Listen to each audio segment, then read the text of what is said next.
The second paper by Davy. Let me briefly introduce you. Davy, he got a PhD 92 from UC Louvain, and he's a professor at both IIES and Louvain. And he served as editor-in-chief for Journal of Demography, Economic, and associate editor for JDC, for JD, and JPED. So let's welcome Davy.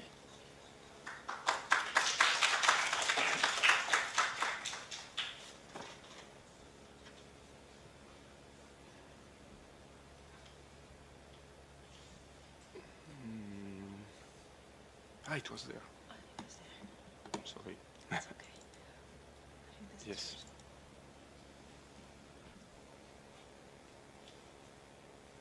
Okay. So thank you for the opportunity to present this paper here. So in this work, I will try to convince you that looking at childlessness as one specific aspect of fertility is something interesting and brings additional information about people, incentives, and constraints. So it's a joint work with Thomas Baudin and Paula Gobi. So most studies of fertility usually look at data without distinguishing the two margins, the extensive and the intensive margins. So the extensive margin of fertility is the decision on having children or not, hence childlessness, while the intensive margin is the decision about the number of kids once we have decided to have kids, or once we are able to have kids.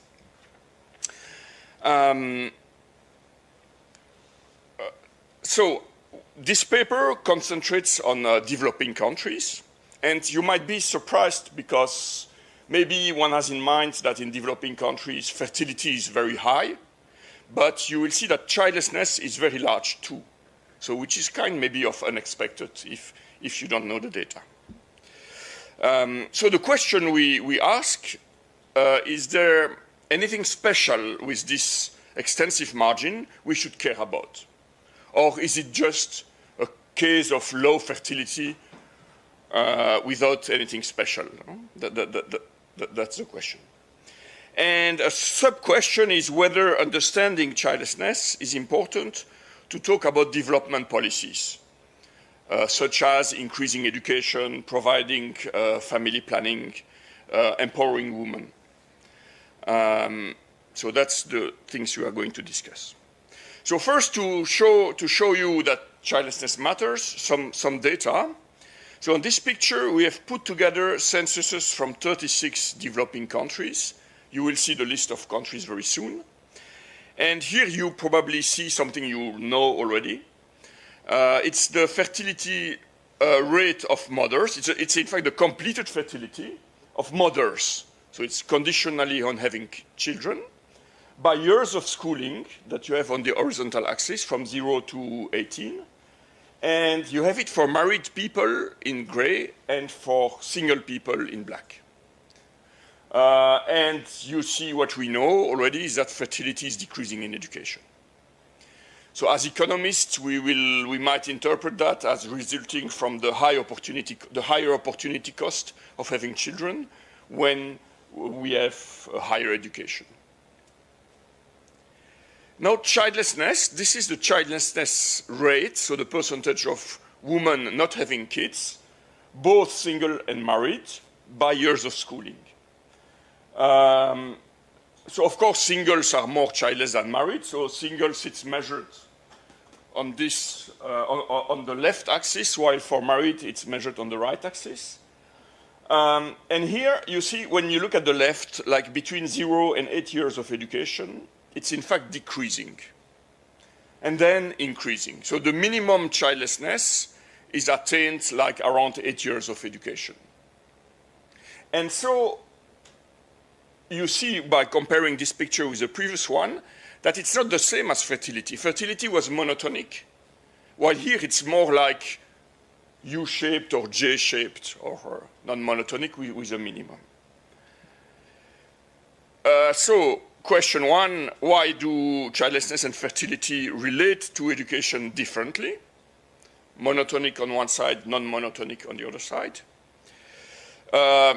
You may wonder whether childlessness depends on development. And then, as I said, how does including this margin affect development policies? Those are the three questions we are going to try to address in this paper. And here I want to make a point in favor of a theory-based approach. So I think it's a good example. So why? Because looking just at childlessness data, you cannot tell why those women ended up being childless. You don't know if it's a constraint, if it's a choice, if it's biology, which kind of constraints, and so on. For this, you really need first to have a theory that will help you to look at the data through the glasses of that theory. Otherwise, no way to interpret those data. And so that's why we are favoring a structural approach, so in this paper. Now, I will give you a preview of the results. So we will build a theory with endogenous marriage and fertility, modeling different reasons why women are childless. And here I'll list the different reasons, giving in brackets what we estimate to be the percentage of people in that situation. So first, you can be childless because for biological reasons. So some people are just sterile and cannot have kids. That's what we call natural sterility there, and it's supposed to affect like 2% of the population. Then we will introduce the notion of poverty-driven childlessness. So some people are too poor to have kids. For example, they had extremely bad nutrition that made them sterile. Maybe they live in very polluted areas that could also provoke sterility. Maybe they had some diseases. Maybe they had some abortion early on that was made in bad conditions. And so those people end up being sterile. So that type of childlessness, so poverty-driven childlessness, is likely to be decreasing with education.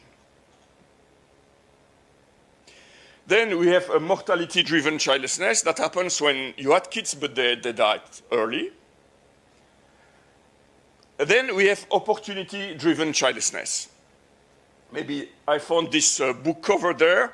Apparently there is a book, 40 good reasons not to have kids.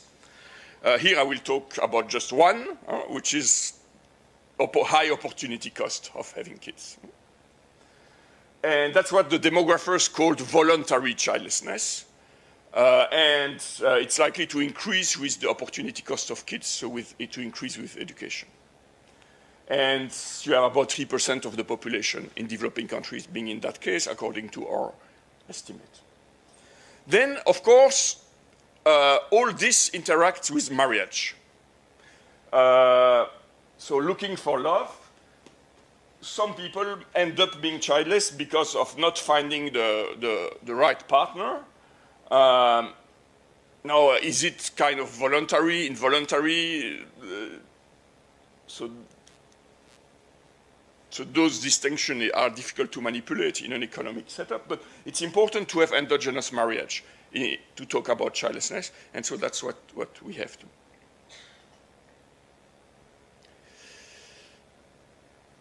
So that was the answer to the first question, why are people childless?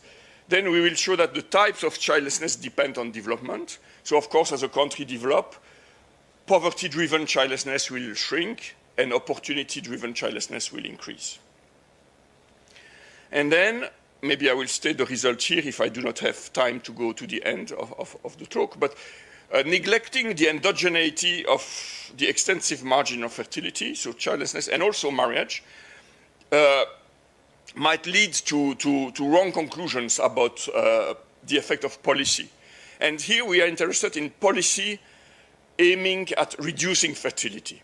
And we consider 4 of them. So one is imposing primary education. We make a simulation in this sense, so giving 6 years of education to everybody. In principle, if you look just at the intensive margin, that reduces fertility because you remove those people who had a large number of kids. But once you take into account the other margins, it might be different because you will also reduce poverty-related childlessness, which will go against this initial effect. And you will also affect marriage. So people will marry more and might have more children. So it's important, taking into account the additional margins will lead to be less optimistic about the effect of education on fertility. While for female empowerment, it's the contrary. So empowering female here, which means giving women equal wages compared to men. So it's also a policy that usually is thought to reduce fertility. And so here we are going to show that taking into account childlessness and marriage will reinforce the strength of that policy. Family planning, in fact, quantitatively, the difference is not very important, but you might overestimate the effect of family planning if you don't take into account childlessness. So, just before coming to some details about the literature, so in economics, there are very few papers on childlessness, and I think we are among the first to have launched the idea to look at childlessness specifically, together with Bashka, who is here. Also, they have a nice paper in AR. While in demography, you have a huge literature.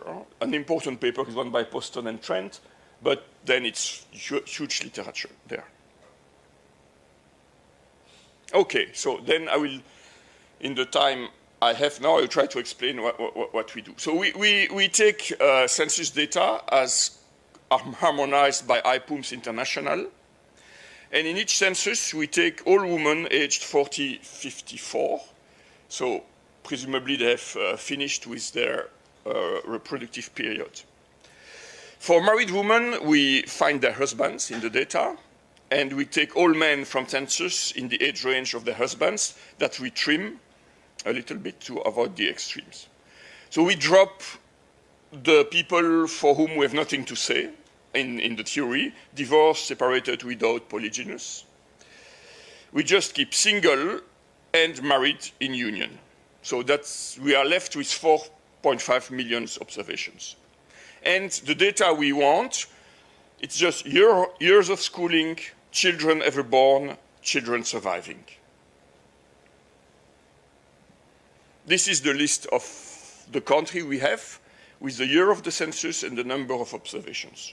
So in total, 4.5 million women. Map with the countries that are in the sample. And the color indicates the level of childlessness. So you see it's quite variable across countries. For example, you see Cameroon and Mali, so the two countries in the middle, darker, are a very high level of childlessness. Argentina, quite high too. And so in Asia, we have countries from Southeast Asia. Then for each country, we compute what we call the moments we are going to use to estimate the model. And so those moments are those I showed at the aggregate level before, but we have them for each country. So we have childlessness rates for single and married women with respect to schooling. So there are 19 levels of schoolings. Then we have fertility of mothers for single and married. And then we also compute marriage rates for males and females as a function of schooling. So we have 6 moments, and for each of them, we have 19 levels of observations.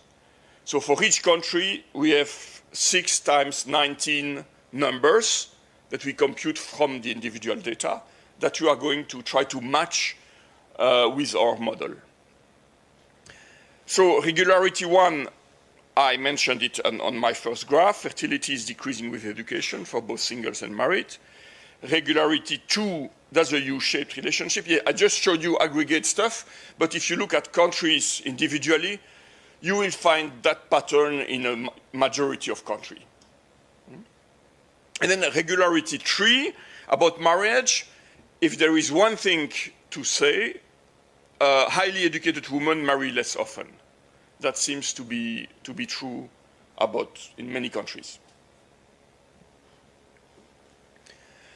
Okay, so then theory. So we will build an artificial economy populated by people being heterogeneous along several dimensions. So you have males and females. So they have an exogenous education level, so years of schooling, supposed to be exogenous here.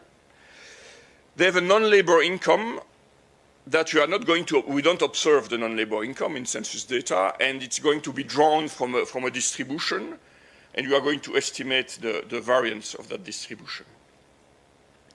Then two more dimensions of heterogeneity. We want to talk about family planning.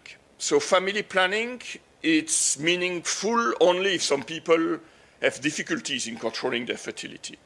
So if you believe that you can control perfectly at no cost, there is no point in family planning policy.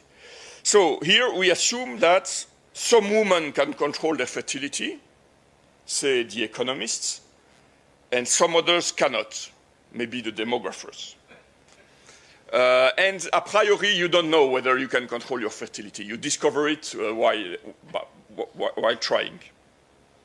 And then some people are naturally sterile, and that's not known a priori, too. Then it's a static model populated by a large number of those people, and then they have to act in 3 stages. First, every woman is matched with some guy. And it's an assortative match, so they have a higher probability to match someone of their education, but not perfect. They might match a highly educated or a very lowly educated guy from the same country. And then they observe the education level of the guy, their own education level. They observe the non-labor income of the guy. They observe their own labor income. And they have to decide whether to marry or just to say no. And then they stay single and done. They have one chance.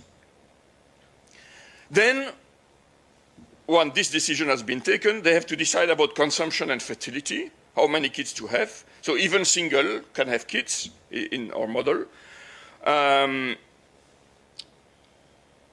then third step, you have some child mortality shocks that hit the people. So that's the timing of events. So preferences are defined over their own consumption and fertility. And here, to allow for childlessness, you see the difference with most models is this little parameter nu there. You see this one here. So n can be 0. It's a possible choice. And little n is net fertility, so after mortality shocks have hit. So when they marry, they take decisions cooperatively, maximizing the W function you see there, but they have bargaining power. And so the woman bargaining power, it's theta. Essentially, it depends on relative education. So you see in the formula, it depends on wage. WF is the wage of the woman relative to the average wage. And the wage itself will just depend on education in a Minserian way, like you see the last line here. Rho is the Minserian return to 1 additional year of education. And the gamma there, it's the gender gap in wages, the penalty women face.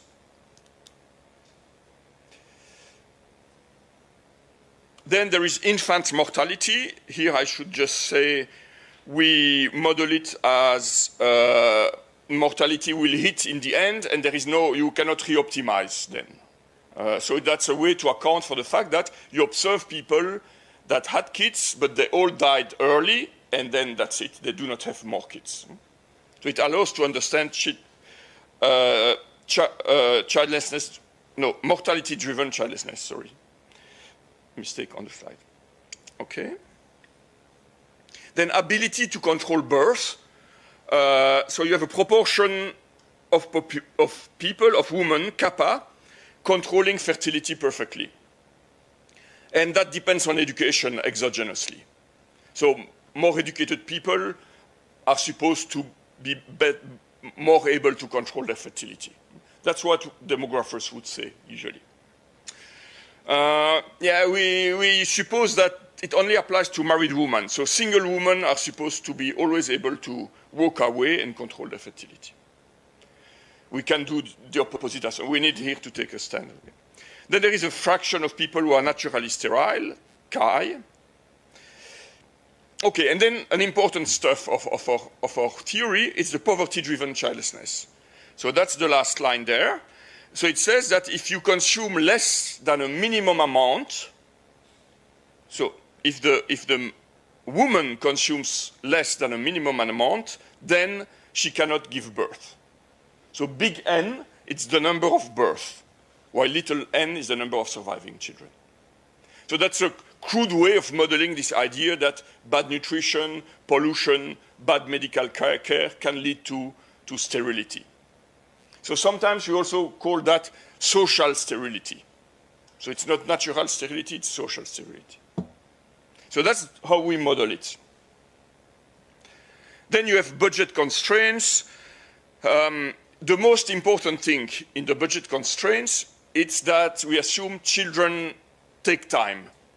And all people who have kids know that the main cost of kids, it's not what they eat, it's the time they require. And so this is modeled, so here, for a single woman, for example, a child will take a fraction phi of her time endowment. So phi times n is the total time that will be taken by the kids. And it's priced, of course, at the wage. So the price of that time is her wage. So we have that. Then couples, they can share the child-rearing burden. Alpha will be the share supported by women, and 1 minus alpha, the share supported by the fathers.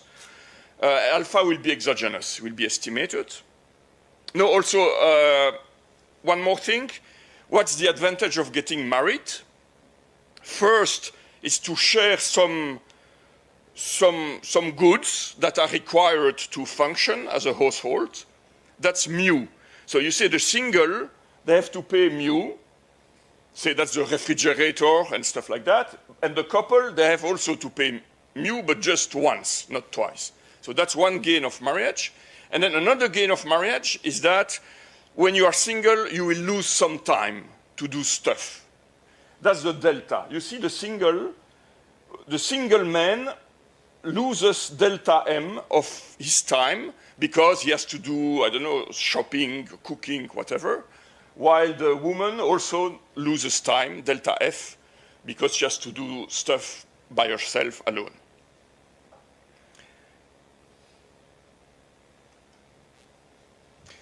So then we can solve this model backward, and we will have people in different situations. Here there is a list of the different situations you can have.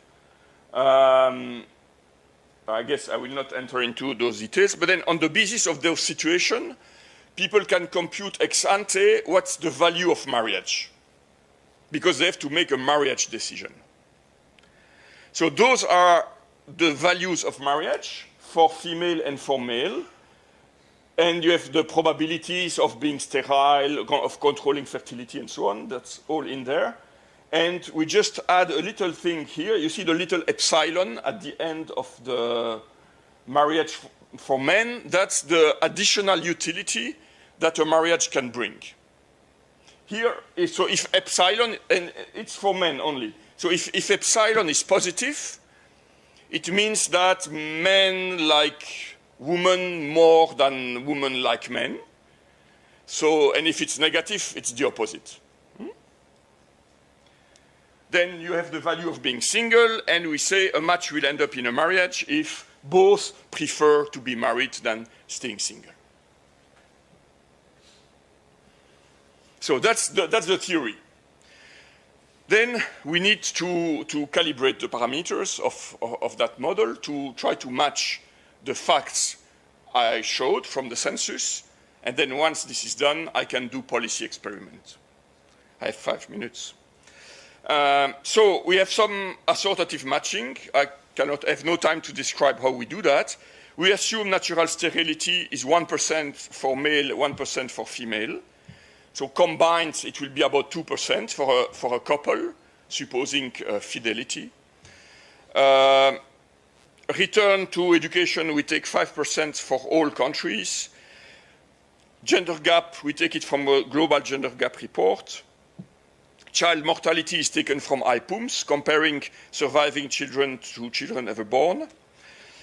To measure fertility control probability, we use the DHS, and in particular the question on ideal fertility. And then the other parameters will be estimated by the simulated method of moments. So the idea is this. We have some moments from the data. Those are the D in my equation there. And then I can simulate my economy and generate the same moments that I can compare to the one I have seen in the data. But the artificial moments, they depend on the parameters. That's S of P. So S of P are the simulated characteristics, so the simulated fertility, childlessness, marriage rates from the model. And so I will minimize the distance between those two things by picking my parameters. So as I said, I have 6 times 19 moments, and I have about 10 parameters.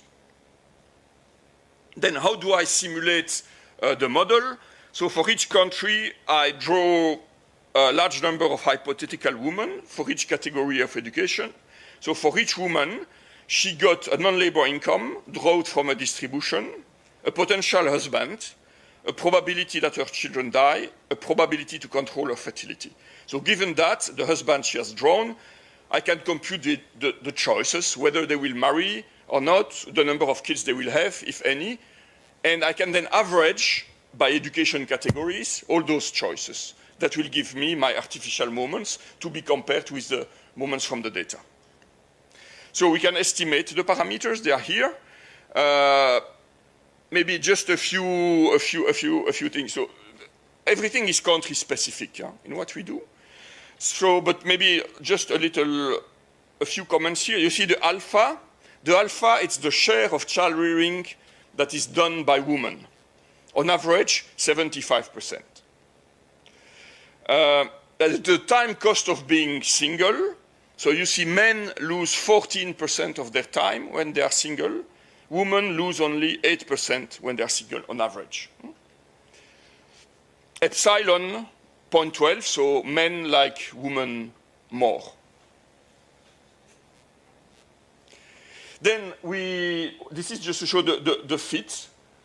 So the data is in black, the theory is in light gray. It's about, so in fact we have one picture like that for each country, and this is by aggregating over countries for both the artificial moments and the data. Then decomposition of childlessness. Just look some countries. Argentina in blue, Cameroon in red. They both have a very high level of childlessness. But look at the decomposition. So Argentina, the model that we have estimated, so allows us to compute who is opportunity-driven, who is poverty-driven. No? So in Argentina, you have a large majority of people who decided not to have kids, according to our theory. While in Cameroon, it's a poverty-driven childlessness that is very high. So many people face some disease, bad nutrition, and so on. So 1 minute. I can show you, this is poverty-driven childlessness from the model, how it relates to development. So on the horizontal axis, you have a measure of development, average years of schooling. This is how fast poverty-driven childlessness drops with development. You lose 0.78% per year of schooling. And this is how opportunity-driven childlessness rises with development. Maybe I should explain this decomposition to look at policy. So here you see F, it's the total fertility. which is computed as an average, as summing the fertility of the married and the single. So M is the marriage rate, and C is the childlessness rate. So you see fertility, it's those who marry who are not childless, they have N kids. Then you have those who stay single, those times those who are not childless, they have N single kids. So what we can do is to simulate the effect of policy, either by letting all margins vary according to the predictions of the model, and compare that to what happens if you consider that marriage and childlessness are exogenous, fixed, and see whether it makes a big difference. So here, for example, I will just comment on imposing primary education to all. Imposing primary education to all will decrease fertility rate by 2.9% if you just take the fertility margin. But taking all margins, you see that you get half that number, 1.32 about. And that's what I explained. It's because this effect on fertility is counteracted by less poverty-driven childlessness and more marriage. That happens because people are better educated. So you do not face the risk of meeting a very, very poor person, which you will reject. So conclusion, we provide a tool to decompose childlessness into some components. Theory is essential into that decomposition. With development, poverty-driven childlessness is progressively replaced by opportunity-driven childlessness. And then eluding adjustment of childlessness and marriage can lead to incorrect conclusions in terms of economic policies. Thank you.